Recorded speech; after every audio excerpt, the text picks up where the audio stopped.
Buonasera a tutti, benvenuti al nostro appuntamento del lunedì con la nutrizionista risponde. E questa sera volevo parlarvi di qualcosa di leggero, leggero proprio perché volevo fare due chiacchiere con voi, perché soprattutto le mie pazienti, soprattutto le donne, nei giorni di festa sentono la necessità di essere accompagnate, di essere consigliate maggiormente. E proprio oggi mi chiedevano se potevano in qualche modo mangiare le famose chiacchiere di carnevale. Io sono del parere che non bisogna mai demonizzare nessun tipo di alimento e soprattutto quando si tratta di tradizione, di cultura, di gusto, bisognerebbe un pochino lasciarsi andare, naturalmente con le dovute precauzioni, con i consigli giusti. E quindi oggi volevo proporvi una ricetta delle famose chiacchiere di carnevale, una ricetta un po' particolare, innanzitutto perché modificando la qualità degli alimenti si modifica il gusto, ma anche la leggerezza dell'alimento, no? Quindi potremmo iniziare con l'utilizzare al posto della farina raffinata, utilizzare una farina d'avena, per esempio, oppure una farina d'avena aromatizzata, una farina di riso, di farro.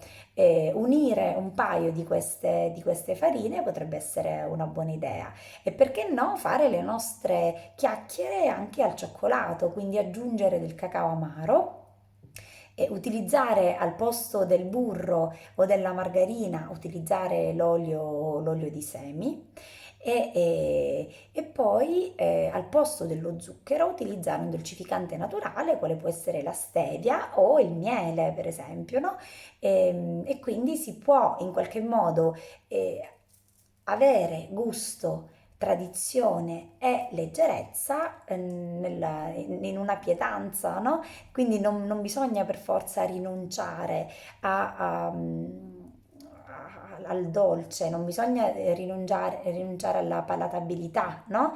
E quindi queste chiacchiere le possiamo cuocere poi al forno, le possiamo cuocere al forno, una spolverata di zucchero a velo e le nostre chiacchiere sono pronte.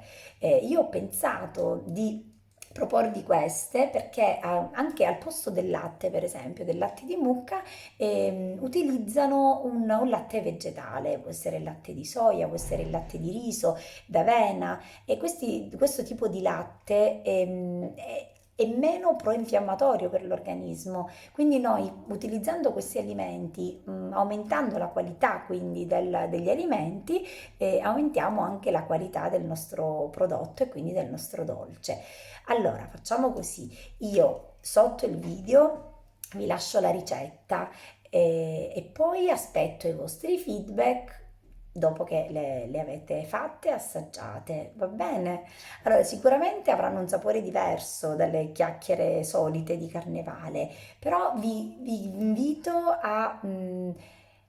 ad assaporare il gusto di alimenti nuovi e proprio il connubio di questi alimenti di qualità, perché a lungo andare hanno sicuramente dei benefici per la salute. Quindi non rinunciamo al gusto, non rinunciamo alla palatabilità, cerchiamo solamente di modificare la qualità degli alimenti. Va bene? Io vi ringrazio e aspetto i feedback, mi raccomando. Buona serata!